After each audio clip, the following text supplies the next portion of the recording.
Welcome to Zonk.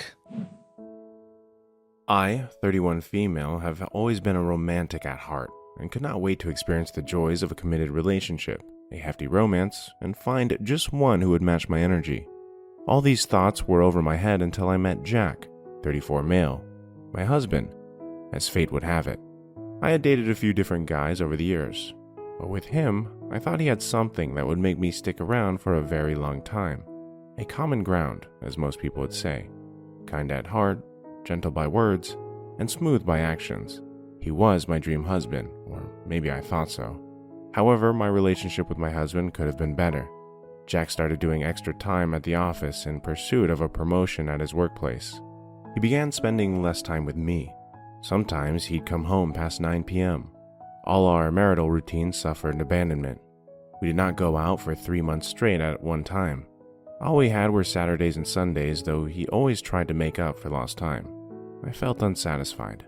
I had previously thought marriage gave a right to a combined decision or a joint conclusion, but that was just an illusion. Jack had done well and earned a promotion. He had to go through a 1-year internship to earn the raise. I begged Jack to adopt an excellent work-life balance, but he just looked at me like I was growing two heads and told me we already did plenty together, despite his long hours. And I just needed to be more supportive because he was trying to build a life for both of us, and it was only a few more months. This is when I began to notice our gardener's son, 19, Adrian, tall, muscled, with a bright face and clear skin. I could tell that Adrian had hit the gym over the past few months. His vast, sensual figure gave it away. I sent glances and a gentle smile to Adrian out through my kitchen window, which he was quick to notice and reciprocate. Someone was finally giving me the attention I was missing, and there was no better feeling. I felt that if my husband's busy schedule could not allow him to satisfy me, someone else playing that role would do him a favor. For the first time, it felt right to do something wrong. I knew about Adrian's interest in photography. He almost always carried with him a camera and a speedlight.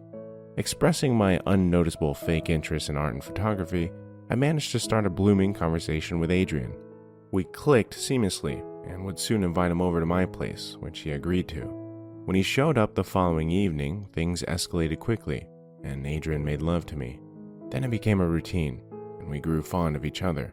The feeling became mutual, and the heat of the affair increased. Adrian had become my boyfriend in a record 3 weeks. I had invited my boyfriend, as usual, one evening. We were having a good time before I heard my doorbell ring.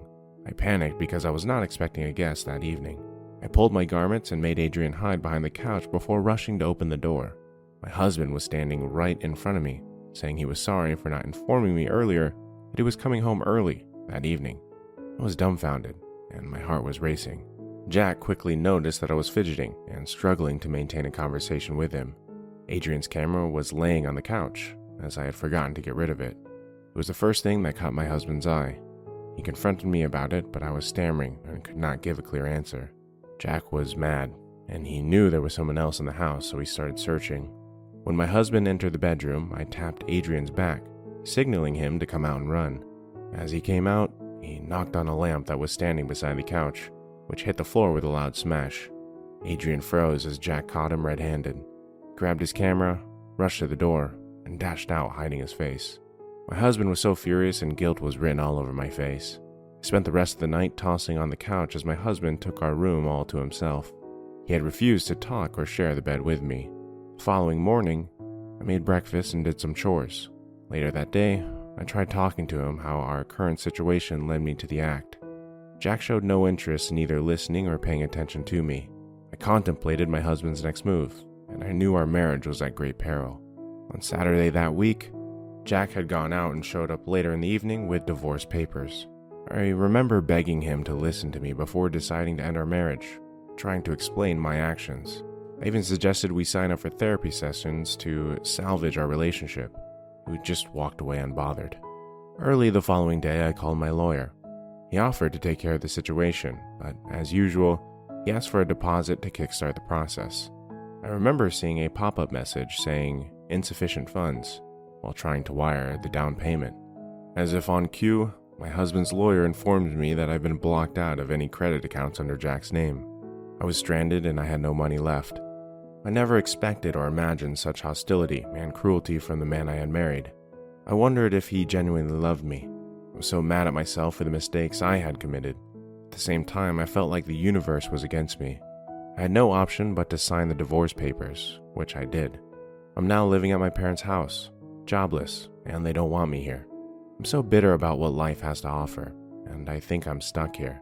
I heard Jack recently got a massive promotion, and that devastated me in ways that no one can imagine, thinking all the benefits that came with it, and that could have been mine too. I want to love and to be loved again, and make a good wife in the future, but I feel like time is running out. OP, if only you took your vows seriously, this wouldn't have happened. Like sure, your ex-husband definitely should have paid more attention to you, but he was working towards providing for you because you were apparently jobless. He wanted to make sure that his family he was building with you wouldn't have to worry financially. I think all you had to offer in this situation was just to have a little more patience and trust that your husband would give you all the attention you needed when he got the promotion he was working towards. And if he didn't change after the promotion, you could have simply divorced him. But no, you chose to ignore your vows and chase the high cheating on your husband could give you. You got what you deserve, and this will let you know that every action you take has consequences. So, enjoy the consequences of cheating on your husband, OP. Story 2. I'm 34 female, and my husband is 35 male. We have 2 elementary school-age sons, married for just over 10 years. I work long rotations for work, consulting, and I'm away from home about 40% of the year, so it's very stressful to our marriage. I do love my job though, and I wouldn't change anything. We have found a good compromise, and it worked for us. I've cheated in the past when we were dating, but we put it behind us and have really moved on from it, and in a lot of ways are strong for it. He does mention the cheating every once in a while, and I wouldn't say he has forgotten. I floated the idea of an open marriage to him in the past, and he wasn't really receptive, but I wasn't trying to convince him either. The current issue. So I've been working 12 hours away from my family for the past 6 months, and once the holiday season passes, I'll be back to the rotation, and I'm going to be there until April. It's a really challenging operation, and I love it, but it's been stressful to be away from them. It ends up working out to me being home for about 5 days a month, and those days are glorious, but the time in between them is tough. One of the VPs at the company I'm working for has his eye on me for a while. We hit it off at work, and there's been a fun charge between us, but I've tried not to let anything happen. Well, something happened about a month ago, and we have been in an affair from until then. He has an open marriage himself. As bad as the guilt is, it's also been exciting and thrilling. He's a great lover, and we have really great chemistry there. To make things more complicated, I had an encounter with another man very recently too. This all has made me think about our marriage and monogamy. I've seen firsthand how prevalent cheating is, and I think it's an outdated model. It's near impossible, with even the best of intentions to uphold. I'm attracted to other men, and my husband I'm sure is the same way. We shouldn't let societal pressure confine us. I love my husband, but the distance is so difficult for us. I think for us, an open marriage is the perfect solution.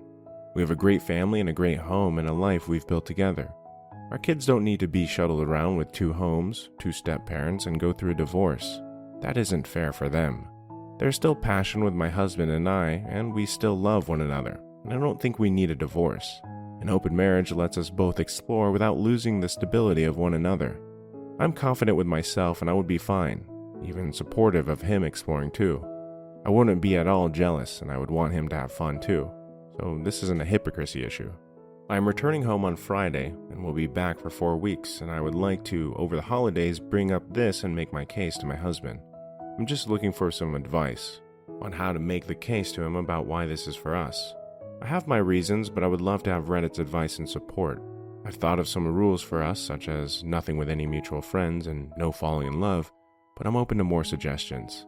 Also, I feel awful about the cheating, and I'm contemplating confessing to him about it regardless. I will wait and see his reaction to the open marriage and go from there about that. OP, your marriage is done. You don't suggest an open marriage after you've already cheated. You're trying to justify your behavior with the open marriage, but it can't be done. Face the fact that you and your husband view marriage and relationships differently, that it won't change, and that you both need to move forward separately. He deserves someone whose sense of loyalty and fidelity is part of their DNA, and that's obviously not you. Let him go so that he can find someone to make him happy. and won't cause him to trigger every time she walks out of their home because he can't trust that she's going where she tells him she's going. Do the right thing for once. Let this end. Quit being selfish. Now for some comments. Either way you cut the cake, you can't force your husband to be in an open relationship. You're sure that your husband is attracted to other women, but I call bullshit. A, because you can't know how someone feels unless they openly admit it, and B, you can find someone attractive without pursuing any kind of relationship with them. Either way, the only way to find out is to ask him about it, and not act like it's already been decided on until you talk to him. Consider what you'd do if your husband doesn't want to be in an open marriage. Honestly, I think that's the most likely to happen. I think you're incredibly selfish. You've convinced yourself that because cheating is so prevalent, it's okay for you to do, and therefore that you should be in an open relationship. You've also convinced yourself that your husband is attracted to other women and wants to exercise this attraction, despite any mentioned evidence on his part, and only because you're attracted to other men and apparently can't control yourself. You mentioned that your husband still brings up the cheating. He's clearly still upset about it. What on earth makes you think he would be cool with an open relationship? Whether or not you ask for an open marriage, you need to tell your husband of your infidelity. Even if he is okay with an open marriage, that does not make it okay to cheat. You're still being deceptive, and he deserves better for that. You honestly sound like you're in denial. Please, just accept the fact that you're trying to have your cake and eat it. Your husband is more likely going to be heartbroken, and for both your sakes will put his foot down and divorce you.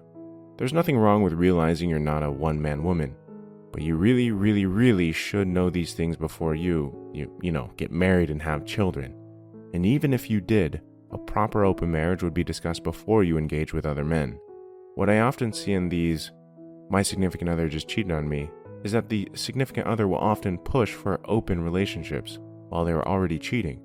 They usually do it in a way to save face from their lack of self-control. Don't convince your husband, because wanting an open marriage is just a symptom of your lack of self-control.